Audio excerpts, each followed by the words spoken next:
This is the Moshpit Backstage podcast for punk, metal and rock interviews and segments.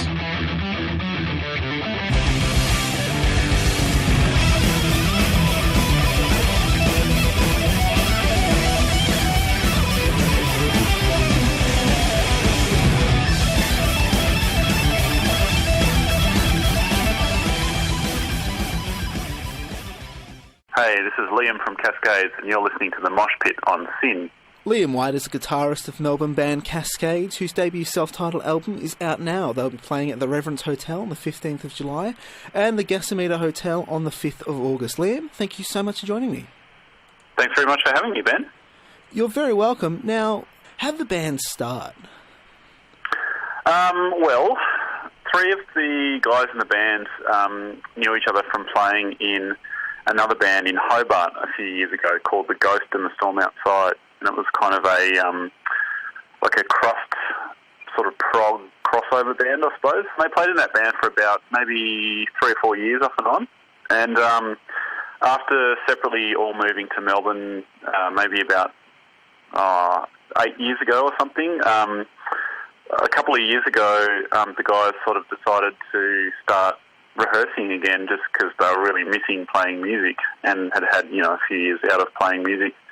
Got together and started writing together as a three-piece, and then they drafted in another friend that Toby, our drummer, knew from work and through BMX contacts. So they both ride BMX, and it's Sam Filmer, who's our synth player, and they sort of started jamming as a four-piece then. And then I joined last, and we sort of started working on making some songs take shape and adding vocals in there, and I guess trying to really figure out what the direction of the band was going to be, because we, instead of starting a band and saying, all right, we'd like it to sound like this and this and this, we just sort of started jamming together, and, the sound of the band took a while to evolve. It probably took about a year or so to really take shape, and until we felt like we were a little bit more focused. I guess, starting out, you tend to have a bunch of different ideas that lead in a whole bunch of different directions, and then it's up to you to filter out which ones work and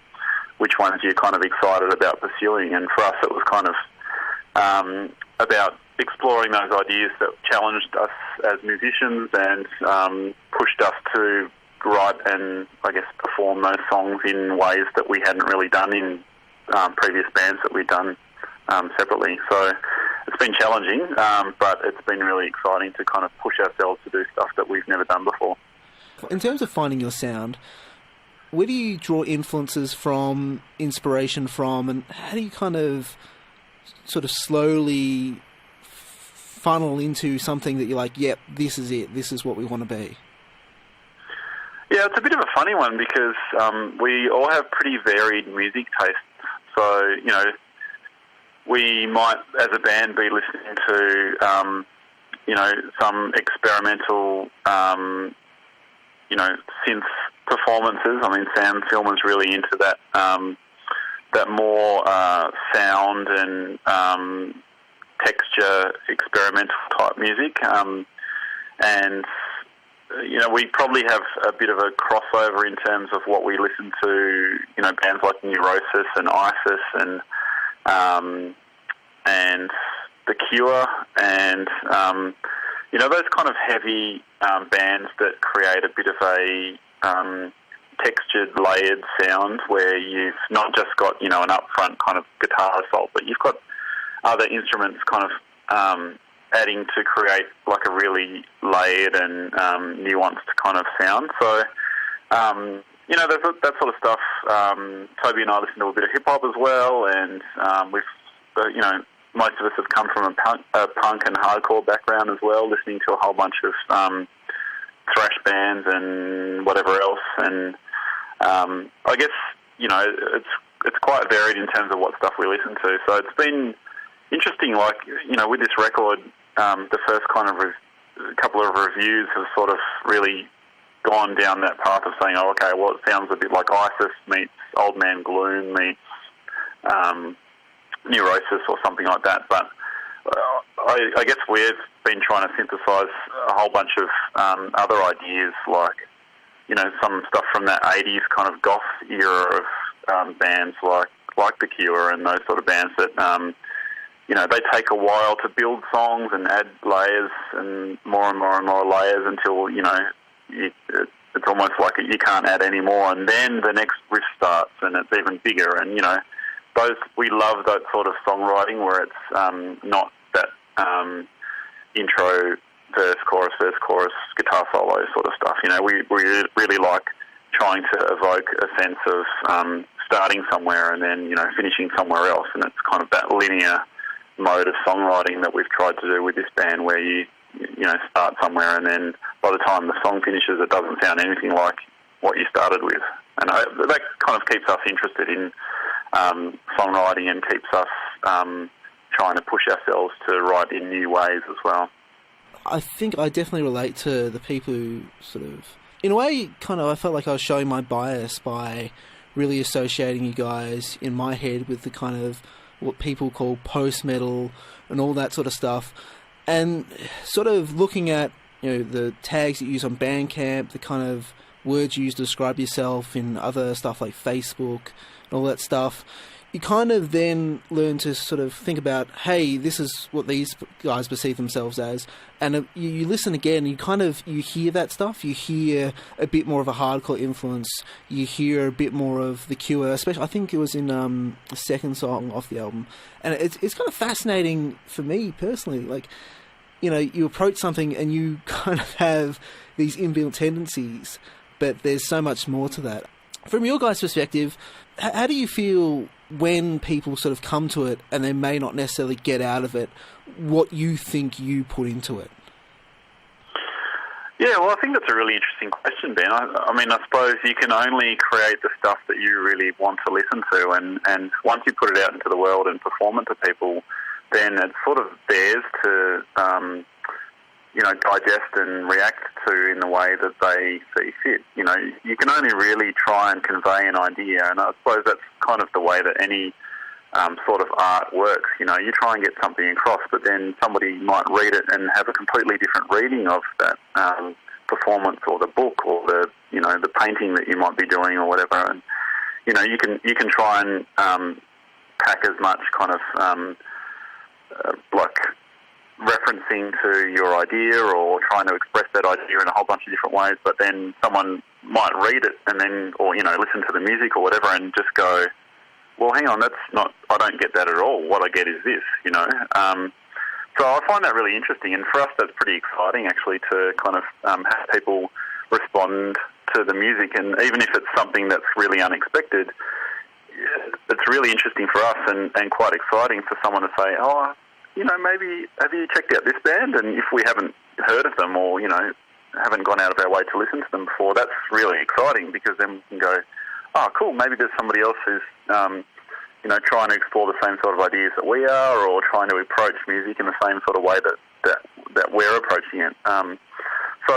Definitely we have a whole bunch of sounds that are reminiscent of that kind of, post-metal genre. But it's really, I guess, for us it's just kind of playing the sort of music that we like to listen to, and that's probably why there are some of those influences in there that span a few of those genres where you've got, a bit of hardcore and a bit of punk rock and a bit of thrash and a bit of doom and, like maybe a few of those other kind of influences coming through as well, because that's kind of the music that we like to listen to, and we're just expressing that through the stuff that we're writing, I suppose. In terms of the name of the band, how'd you come up with that? Because I love it. It's very evocative. It's Cascades, and then immediately you think of Cascades of what? It's just a great name. How'd you guys come up with that name? Oh, thanks, Ben. Well, I guess we wanted to reference place and nature in the band because, we all have a really strong connection to nature, having grown up four of us growing up in Tassie and one of us growing up in Gippsland. So it's a nod to nature and to kind of, in transience and all that sort of stuff. And we wanted to just have a name that didn't feel like it was a tough kind of like macho metal name. You have these bands where you're like, oh, that sounds, you immediately think, oh, that sounds like really sort of manly metal band. And we didn't want to do that because that's really not what we are trying to do. So, I don't know, names are funny. It's, in the end, I think you just have to pick one and go with it and then try and create your meaning about what that name means by, all the effort that you put into writing music and performing and all that sort of stuff, and eventually it'll become your own, hopefully. So, I guess that's where we're at with it. In terms of the album, what was the process for writing the album? It was a pretty extended process, actually. We took about a year or so to write those songs, and, we started with some of them. Actually, most of the songs started much, much faster than the tempo that they ended up on the record, and we kind of, would start with these ideas and, as I mentioned before, the three of the guys who used to play in the Ghost and the Storm Outside were jamming together, and some of those ideas ended up in these songs, but they were originally a lot faster and more kind of like crust and like hardcore influenced, I suppose. And so what we ended up doing was just playing around with tempos a lot with the band and just figuring out exactly what speed and what dynamics would suit each of the ideas we were trying to get across. And then from there it was a process of basically removing all of the distractions from the ideas that we were trying to convey. So, where one person might be doing a part that we wanted to kind of feature, the rest of the band would be going, okay, so how can we get out of the way of this part so that this part can kind of shine through? And whether that was a vocal part or a drum fill or a synth part or a little bass run or something like that, we went through this really conscious process of trying to get out of each other's way and trying to give each other room. So, there's a few parts on the record that every time I hear them, I'm still really excited about them because I feel like we've created a bit of space for each other. And with 5 instruments all kind of competing in the band, it can feel crowded if you're not consciously trying to give each other room. So that's definitely something that we were really conscious about when we were writing for the record, and about giving the songs some space, So that's why we've kind of ended up with only 5 songs on the record, because most of them go for about 8 or 9 minutes, just because we slowed a lot of them down a lot and really tried to focus on creating space and atmosphere and letting the songs breathe a bit as well. In terms of the recording process, how do you try to, or how did you try to kind of get this vision across in that? Was it smooth? How did it all work out? We recorded the record with Joel Taylor at Black Lodge in Brunswick, and we basically recorded it all live. So we set up in a room all facing each other. Sam and I were both in an isolation booth with our guitar amps, and the amps were like super, super hot. But we all kind of had eye contact with each other, and we purposely wanted to do that because we wanted to, I guess, document what the band sounds like in a room playing together. And because we'd worked on the songs for so long and gotten to the point where we felt like the arrangements that we had worked out for them when we were performing them was basically what we wanted on the record. We didn't want to go into the studio and just do everything piece by piece and end up with something that didn't have the same energy and the same kind of weight that we wanted to convey through our live performance. And we kind of felt like the way that we were rehearsing and writing the songs, we ended up getting them to a point where we felt like there's a kind of, they're working pretty well. And so that's what the recording process was really about. It was about, us performing live together and trying to nail the song in a fluid take. And it took a lot of takes on some of the songs to get them right, because there's a whole bunch of different changes, and we ended up doing some of the parts over and over and over and over and over again until we got them right. But it was quite satisfying, I think, that we ended up doing that rather than just piecing it together bit by bit in the studio, because the takes that you hear on the record is a band playing together in the studio, and that's something that we really wanted to try and nail in the studio. And luckily Joel, who was engineering that, was really great at just kind of getting out of our way and being there when we needed someone to ask a question of, or just to say, hey, is this working or not? But generally he was just working to document the band, which we found really worked for us because we spent so long working on the songs. We were like, okay, I think these are pretty much done. And he did a great job of encouraging, but also just being there. And we're using him now as a live engineer because we know that he really gets the band and he's fantastic to work with. So it was a really quite a smooth process as far as that stuff goes. Lyrics, did you write those? Sam and I both wrote the lyrics. Actually, it was kind of a team effort. Sam and I and Toby kind of came up with the backbone for most of the songs, but then we've passed them all by the rest of the guys in the band, and everyone's sort of, I guess, signed off on the lyrics or at least been involved in feeding into what we're talking about. So it was a bit of a group effort, really. Where did you draw the inspiration from for these? Well, I guess, we kind of talked about what we wanted to write about as a band, and some of the stuff that we'd been reading and talking about was about, that meeting point of nature versus human kind of interaction and having a negative effect on the environment. And that's kind of something that's been in our psyche, really. All of us growing up outside of the city, we know what it's like to grow up in an area that's really naturally beautiful. But then, four of us growing up in Tassie, we really saw that the way that humans can kind of have a really negative effect on the environment. I mean, for years, Tassie was really kind of at the forefront of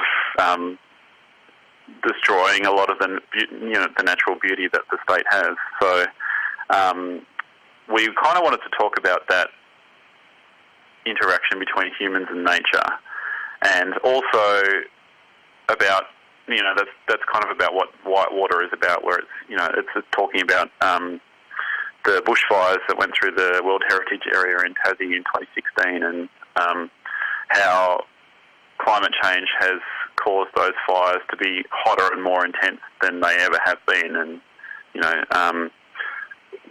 someone had commented on that particular fire and called it representative of what they said was system collapse. And that's pretty terrifying for us to live in this age where we're looking at story after story about the limited time that we've got to put the brakes on climate change and global warming and stuff, and we're really quite terrified about that. So that's part of what it's about. And then part of the lyrics are about kind of, we're pointing the finger and going, we need to do something about this. But then as people as well, we're equally responsible for that, and we're equally responsible for, taking responsibility for that sort of stuff. And we don't do as much as we could do, and that, we talk about our own vulnerabilities and fallibilities and our own feelings of powerlessness in the face of this huge kind of issue that's in front of us. And so, it's kind of, we wanted to talk about what it is to be human and what it is to live in 2016 or 2017, and what it is to come from an area that's naturally beautiful and live in the city. And that's kind of, it's partly about, it's mostly about what the way that we experience the world, and also, encouraging people to try and maybe think a little bit more deeply about where we're at. You put out a video a couple of days ago for Whitewater. Talk a little bit about that, because it's just a very fascinating piece of media. Yeah, thanks, Ben. So all the footage is found footage, and Sam Filmer, who's our synth player, was doing some urban exploration, or at least wandering through an abandoned building a couple of years ago, and came across an old dusty box of, I think, VHS cassettes, and they were transferred footage from somebody who had shot them all on 16mm film and had them transferred over. And after sitting on them for a while, Sam sort of came to the band and said, "Hey, I've got this amazing trove of archive footage from what looks like the 50s or 40s or 50s from Melbourne and kind of surrounding areas, and some of it's really beautiful and some of it's really creepy. And so he kind of showed it to us, and when we all saw the footage individually, we all were just like, wow, this is incredible. So we kind of talked about whether it was appropriate for us to try and use the footage for our own purposes, and then kind of thought, well, okay, if we try and do this in a respectful way, then we'd love to try and use this to accompany the song, because, you know, the song's talking about natural beauty, but then also about, you know, the sinister side of it as well. Where, you know, talking about being somewhere that you, you know, part of the lyrics are informed by conversations that I had with my parents who were on the northwest coast of Tassie, and they could smell and see the bushfires in the air, and smoke was sort of all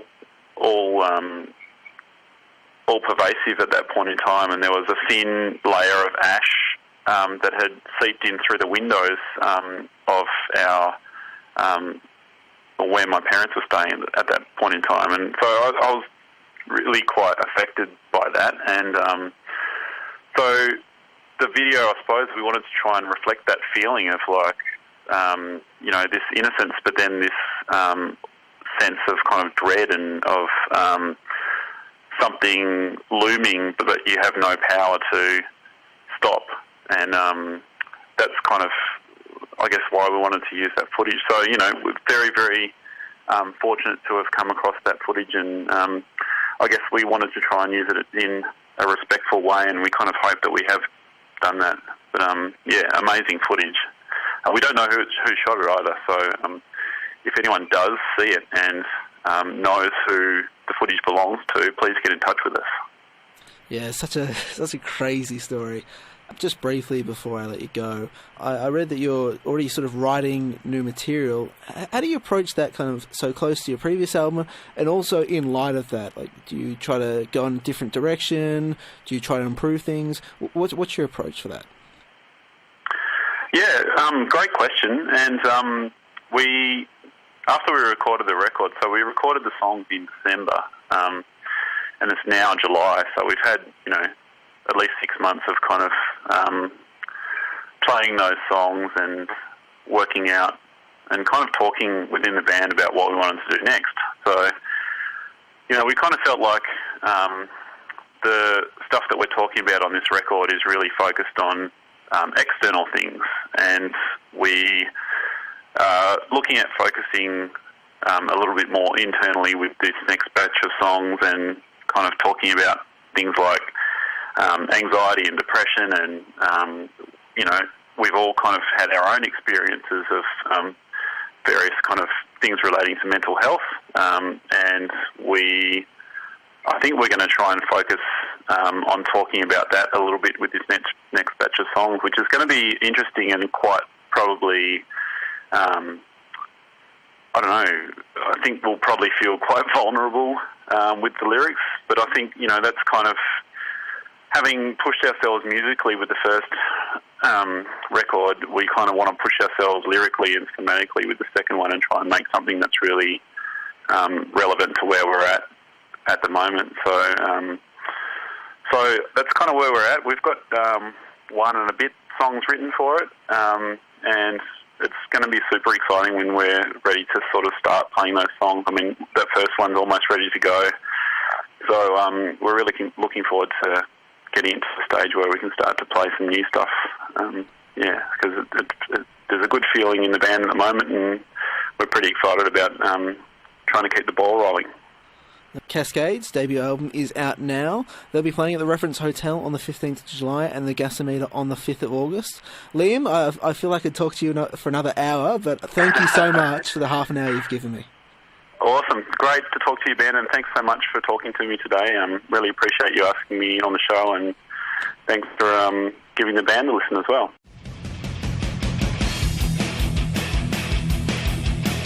Thanks for listening to the Moshpit Backstage podcast. You can subscribe to us on iTunes and Omni. To find out more about the show, go to www.syn.org.au/moshpit. Like us on Facebook at facebook.com/moshpitonsin and follow us on Twitter and Instagram at moshpitsin. The regular Moshpit radio show broadcasts punk, rock and metal tunes and interviews every Thursday nights on SYN 9.7 on FM and digital radios. Listeners outside of Melbourne, Australia can stream SYN 9.7 online at www.syn.org.au. Thanks to Vintage Ruin for the music. Hi, this is Tommaso from Flashgun Apocalypse. Hi, I'm Enid from Girls School. I am Phoebe Pinnock from Heaven the Axe. Hey, this is Gary Olney of the Misfits. Hey, this is Kat Sproul from Horizon's Edge, and you're listening to the Moshpit on SYN FM.